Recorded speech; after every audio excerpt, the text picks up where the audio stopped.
You're about to watch your neighbor lose their house. Not because they're irresponsible, not because they made bad choices, but because they believe the lie everyone's been selling for the last 4 years.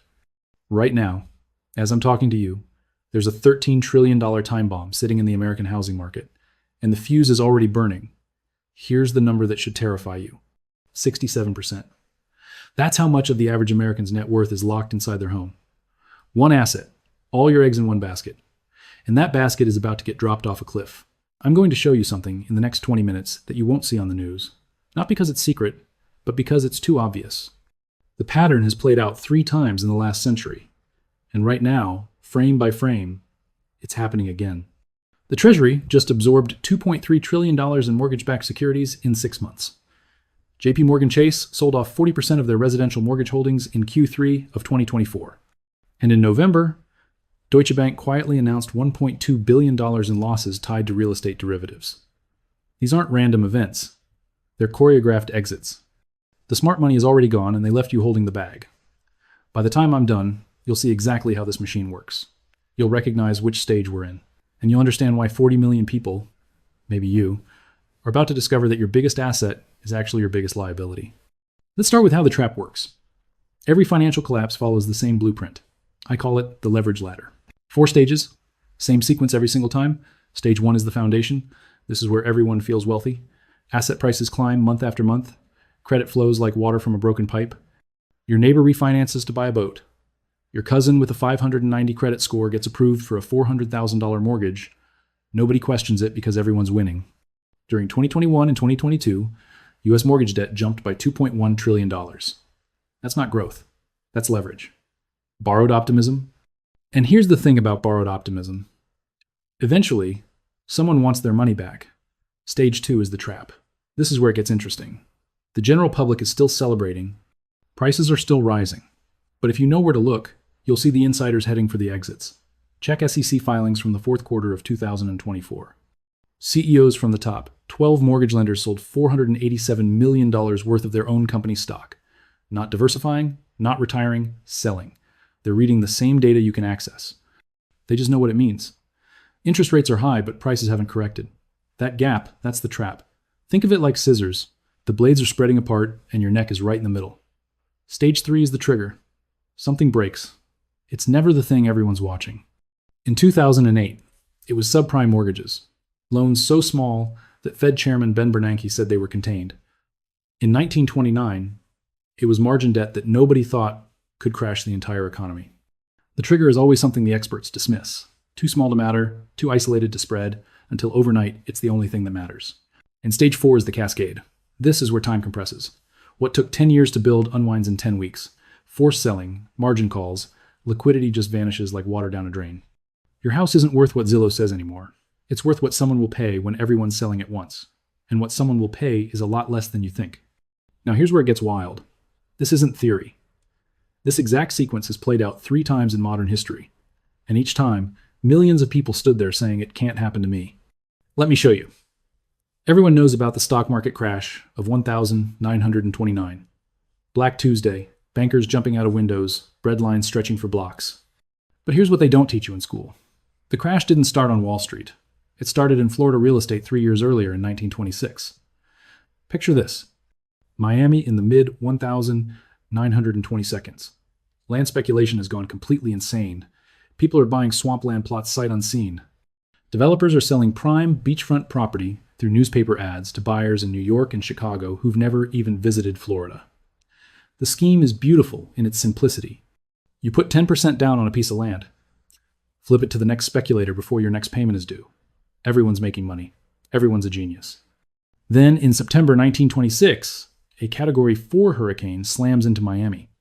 Suddenly, people actually go look at the land they bought, and they discover something inconvenient. Half of it is literally underwater. Not because of the hurricane. It was always underwater. It's swampland. It always has been. The bottom falls out. Overnight, $1 billion in real estate value evaporates. In 1926, that's about $18 billion in today's money. Gone. But here's the part that matters. Nobody connected the dots. Everyone said, that's just Florida. Regional problem. The national economy is fine. Except it wasn't fine. Those Florida land deals had been financed by rural banks across the country. When the land became worthless, those banks started failing. By 1929, over 600 banks had already collapsed before the stock market crashed, before anyone panicked. The stock market crash on Black Tuesday wasn't the cause of the depression. It was the symptom. The real estate debt had already spread through the financial system like poison in the bloodstream. The stock crash was just when everyone finally noticed the patient was dying. Now jump forward 60 years. It's 1986. Reagan is president. The economy is booming. Wall Street is printing money. And 747 banks are about to disappear. The savings and loan crisis is the collapse nobody remembers because it happened slowly, like carbon monoxide poisoning.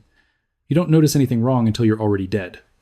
In the early 1980 seconds, Congress deregulated savings and loan institutions. These were the community banks that held your mortgage and your savings account.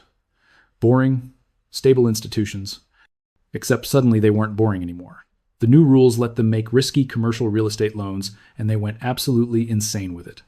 In Texas alone, S and Ls financed entire empty office parks, buildings with zero tenants, pure speculation. By 1985, commercial real estate vacancy rates in the Southwest hit 30%. 3 out of every 10 commercial buildings completely empty. And here's the smoking gun. In 1984, federal regulators knew. The Federal Home Loan Bank Board had internal memos showing that nearly 500 S and Ls were technically insolvent, bankrupt, dead institutions still walking around. But they buried the reports. They didn't want to spook the market. When the dam finally broke in 1989, it cost taxpayers $132 billion to bail out the system. Over 1,000 S and Ls simply vanished. If your mortgage was owned by one of those banks, your loan got sold to a vulture fund, and that vulture fund immediately changed your terms or started foreclosure proceedings. The crisis only ended because home prices kept rising in coastal markets. California and New York bailed out Texas and Arizona. The disease didn't get cured. It just moved to a different part of the body. Now let's talk about the dress rehearsal, the one you definitely remember. Lehman Brothers, Bear Stearns, Too Big to Fail, the Great Recession, foreclosure signs on every block. But let me show you the frame everyone missed. The 2008 crash didn't start with subprime mortgages. It started in 2004 when the SEC made a boring regulatory change called the net capital rule. This change let investment banks leverage themselves 30-1 instead of 12-1. Banks could suddenly gamble $30 for every $1 they actually had, so they did. They packaged subprime mortgages into CDOs, collateralized debt obligations. They got ratings agencies to slap AAA labels on them. And they sold them to pension funds and retirement accounts as safe investments. Except they weren't safe. The banks knew they were garbage. In 2006, Goldman Sachs created a CDO specifically designed to fail. They called it Abacus 2007 AC1. They sold it to clients while simultaneously betting against it. When it collapsed, Goldman made billions. Their clients lost everything. This isn't conspiracy theory. It came out in Senate hearings. When the crash hit in September 2008, 38 million Americans lost their homes to foreclosure within 2 years. And here's the part that connects to right now. We didn't fix the problem. We made it bigger. The Federal Reserve dropped interest rates to zero and printed $4.5 trillion. That money flooded into the economy. And where did it go? Real estate. Again, we solved a debt crisis by creating more debt. The bubble didn't pop. It just inflated larger. And now 16 years later, we're standing underneath a balloon the size of the moon and someone just pulled out a needle. Let me show you exactly where we are on the leverage ladder. We finished stage 1, the foundation, between 2020 and 2023. During COVID, mortgage rates dropped to 2.7%. Free money. Housing prices jumped 40% nationally in 3 years. But here's the reality check. According to the Atlanta Fed's Home Ownership Affordability Monitor, a median income household must now spend 44 to 47% of their income to afford the median priced home. The historical average is 25%. Compare that to the 2008 peak, which was 34%. We're far beyond anything we saw before the Great Recession. That's not a market. That's a Ponzi scheme. And we're running out of new buyers to keep it going. Now we're deep into stage 2, the trap. And the signs are everywhere if you know where to look. In March 2024, something critical happened. The yield curve inverted for the 18th consecutive month. That's the longest inversion in recorded history. Every single time the yield curve has inverted for more than 12 months, a recession has followed within 18 months. Every single time. But that's not even the important part. In August 2024, Japan raised interest rates for the first time in 17 years. You should care because Japanese banks hold over $1.2 trillion in U.S. mortgage-backed securities. When Japan raised rates, the carry trade collapsed.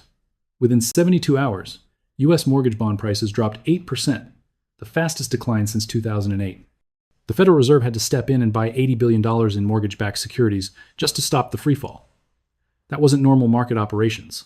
That was emergency intervention. And in December 2025, the Bank of Japan lifted its policy rate to 0.75%, the highest level since 1995. This marks the definitive end of an era where Japan served as the global financial sugar daddy, providing cheap liquidity to finance American deficits. The yen carry trade, estimated at $1.7 trillion in positions, is unwinding. Capital is being repatriated back to Japan.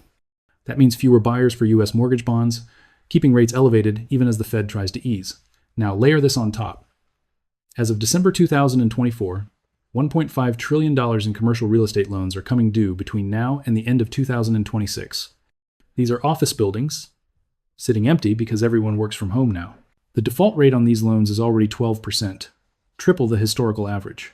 When these buildings get liquidated at 40 or 50 cents on the dollar, those losses flow directly into the balance sheets of the banks that also hold your residential mortgage. We're not watching disconnected events.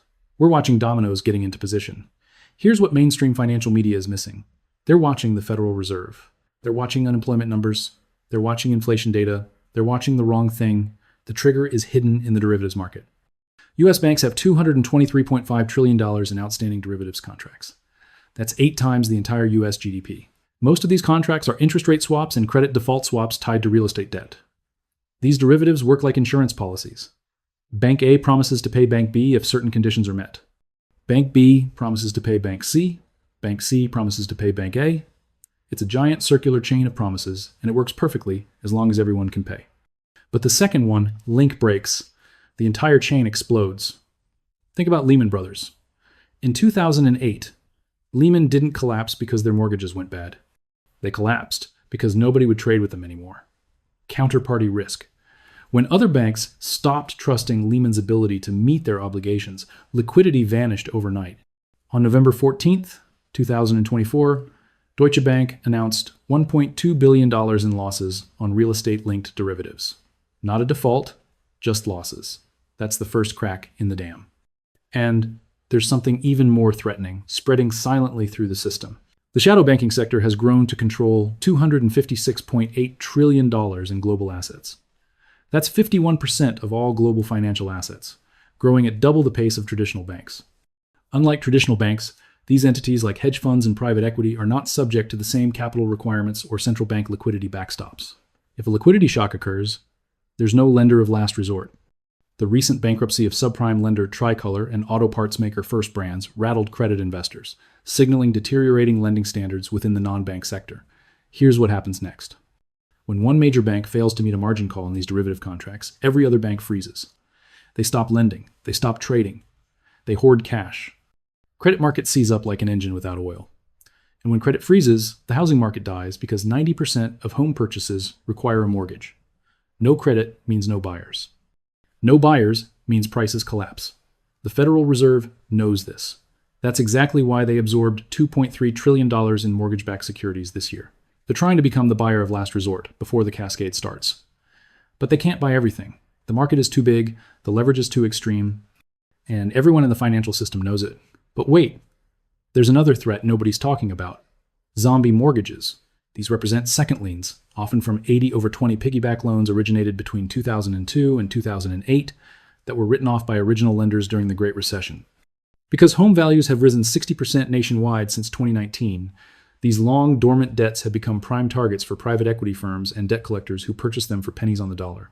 The mechanism of this crisis is particularly devastating for homeowners who have faithfully paid their first mortgages for decades. Collectors surface after 15 years of silence, often without having sent a single monthly statement, and demand the full original principal plus years of compounded back interest. In many instances, a $15,000 old second mortgage is inflated into a $45,000 foreclosure demand. The Consumer Financial Protection Bureau has identified this as a systemic issue. The National Consumer Law Center reports that 74% of homeowner advocates have seen clients lose or nearly lose their homes to these zombie liens. With home equity hitting record highs of $35.8 trillion in mid-2025, the incentive for debt buyers to harvest this equity through foreclosure has reached a fever pitch. And there's the climate trap, making properties uninsurable. In the West and South, wildfires and climate-related disasters have caused insurance costs to rise 40% between 2021 and 2023. Now, 35.6 million properties, 1/4 of all U.S. real estate, face uninsurable status or sharply reduced coverage. For an FHA borrower whose budget is already stretched to the max, a $200 monthly increase in property insurance or a 30% hike in property taxes is often the spark that leads to foreclosure. The FHA delinquency rate surged to 10.78% in the third quarter of 2025. FHA loans account for roughly 15% of all mortgages, but 50% of seriously delinquent ones. The Mortgage Bankers Association notes that the FHA seriously delinquent rate increased by 47 basis points year over year. These are the marginal borrowers, whose forced sales define the floor for home prices in thousands of neighborhoods. Let me give you the roadmap. This is how the dominoes fall. Domino 1 drops in Q1 2025, commercial real estate defaults accelerate. Regional banks, not the big names you know, but the mid-tier lenders in Phoenix and Nashville and Boise start failing. When one goes under, depositors panic, and bank runs don't look like the old days anymore. There are no lines out the door. It's just people clicking transfer on their phone at 2 a.m. Domino 2 drops in Q2 2025. Credit card defaults spike. As of October 2024, credit card debt hit $1.13 trillion, with delinquency rates at 3.1%, the highest level since 2011. Credit card APRs hit a record 23.37% in late 2025. When people can't pay their credit cards, they stop paying their mortgage next. It's that simple. Domino 3 drops in Q3 2025. Forced selling begins. All those homeowners who bought at the peak in 2021 and 2022 with 3% down have zero equity buffer. When prices drop just 10%, they're underwater. Walking away becomes the rational choice. Foreclosures flood the market, and the regional data confirms this is already happening in the hottest markets. In Austin, home prices have already dropped 18% from the May 2022 peak. About 22% of the market is already in clear buyer territory, where market times exceed 210 days and price declines are accelerating. Boise has inventory levels 24.2% higher than last year. Denver has inventory 58.3% higher compared to pre-pandemic levels. Domino 4 drops in Q4 2025 or Q1 2026. The cascade. Prices fall 20 to 30% nationally, faster in the overheated markets. Banks holding these mortgages have to mark them to market. Their capital requirements get violated. Lending completely freezes. And if you need to sell, there are no buyers. If you need to refinance, there are no loans. If you need to tap your equity, there's no equity left. That's when 40 million homeowners wake up and realize they're trapped. They own an asset they can't sell, can't refinance, and can't afford to keep. I know what you're thinking right now. You're thinking, this time is different. Let me stop you. That sentence has been uttered before every collapse in recorded history. It's the four most dangerous words in the English language. You're thinking the banks are more regulated now after 2008. Dodd-Frank. Stress tests. Capital requirements. All true. But Silicon Valley Bank passed its stress test 1 month before collapsing in 48 hours in March 2023. Then Signature Bank went down. Then First Republic. 3 major banks gone in 8 weeks. The regulations didn't fail. They just don't account for speed. Money moves at the speed of the internet now. And those regulations only apply to traditional banks anyway. Not hedge funds, not private equity, not the shadow banking system that now controls $256 trillion in assets, more than double the size of the traditional banking sector. The risk didn't disappear after 2008. It just moved where regulators can't see it. You're also thinking people have more equity this time, not like the subprime borrowers in 2008. True, the average homeowner does have more equity. But averages lie because 63% of all mortgages issued since 2020 went to first-time buyers. These people bought at the absolute peak with minimal down payments using FHA loans. When prices drop 15%, they're completely wiped out, and they represent 28 million households. And here's something that makes this time potentially worse. The lock-in effect has created golden handcuffs for approximately 80% of current U.S. mortgage holders who enjoy rates below 6%. This lock-in effect is not merely a psychological barrier, but a profound structural impediment to labor, mobility, and housing supply. The financial penalty for a typical homeowner to relocate is staggering. A mortgage holder paying $1,300 monthly for principal and interest would face a $2,236 payment for an equivalent home in the current market. That's a 73.2% increase in cost. This disparity has frozen the resale market, slashing existing home sales volume by over 50% from 2021 levels. This means a significant portion of the wealth held by 40 million homeowners is currently illiquid. If an economic shock necessitates relocation, these homeowners find themselves trapped. Meanwhile, corporate investors now own 7% of single-family homes, up from 2% in 2019. In the first half of 2025, investors bought a record 30% of all single-family homes sold. These aren't homeowners. They're fiduciaries, managing other people's money. When the market turns, they don't ride it out. They liquidate fast, and that accelerates the cascade. Firms like Ares and Blackstone are increasingly focused on purpose-built rental communities and industrial logistics. This institutionalization of the single-family market creates a negative supply for prospective individual buyers. These large entities can outbid families with all-cash offers and waived inspections. The result is a silent transfer of wealth. As 40 million homeowners face the traps of illiquid equity, high debt, and rising taxes, institutional smart money is positioned to acquire the resulting distressed assets and convert them into permanent rental stock. And your final objection? The government will bail everyone out again. Will they? Let's do the math. In 2008, the bailout cost $700 billion in TARP, plus $4.5 trillion in Federal Reserve asset purchases. Total about $5.2 trillion. The mortgage market today is $13 trillion. Commercial real estate is another $5 trillion. Credit cards, auto loans, student debt. Add it all up and you're looking at a potential crisis twice the size of 2008. The Fed's balance sheet is already $7.4 trillion. The national debt is $36 trillion. The deficit is $2 trillion per year. The political will for another massive bailout, especially to help rich homeowners, doesn't exist. They can't print their way out this time without either crashing the dollar or triggering a political revolution. Probably both. Jamie Dimon, CEO of JP Morgan Chase, has issued stern warnings about treacherous geopolitical conditions, large fiscal deficits, and the potential for persistent inflation driven by remilitarization of the world. JP Morgan has maintained a modest pace of share buybacks, indicating a cautious stance toward current market levels, which Dimon described as at least slightly inflated. So no, this time isn't different. This time is worse. Here's the pattern in one sentence. Debt-fueled asset bubbles always collapse when the cost of servicing the debt exceeds the return on the asset. We're there. Now, what do you do? First, calculate your real mortgage-to-value ratio. Not what Zillow says, what you could actually sell for if you listed tomorrow and needed to close in 30 days. Be honest. Subtract another 10% because prices are falling, not rising. If you're above 80% loan-to-value, you're in danger. If you're above 90%, you're holding a time bomb. Second, build liquid reserves immediately. You need 12 months of expenses in cash, not stocks, not crypto, not home equity, actual cash. High-yield savings accounts, paying 4 to 5%. Treasury bills, boring and safe. The goal isn't to get rich. It's to survive when credit markets freeze and you can't access anything. Third, stress test your income. If you lost your job tomorrow, how long could you make your mortgage payment? If it's less than 6 months, you have 3 options. Increase income, decrease expenses, or sell before the market turns. Fourth, if you're staying in your house long-term, get a HELOC now while you still can, even if you don't need it. Having an open line of credit before banks shut them down gives you options when everyone else has none. And fifth, if you're liquid and stable, position yourself for the opportunity. The cascade creates generational buying chances, but only if you have cash when everyone else is forced to sell. I'm not saying crash your lifestyle to time the market. I'm saying don't be the last person to figure out. The music has stopped. The pattern has repeated across centuries, countries, and currencies. The technology changes. The terminology evolves. But human nature, greed, denial, panic, stays exactly the same. In 1929, people believed the market had reached a permanently high plateau. In 2006, people believed housing prices never go down.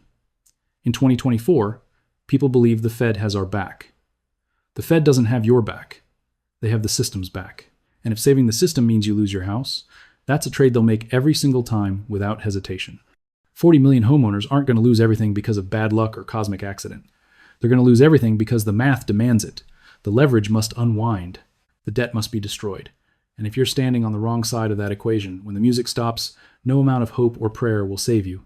The trigger is already pulled. The bullet is already in flight. The only question is whether you're standing in its path.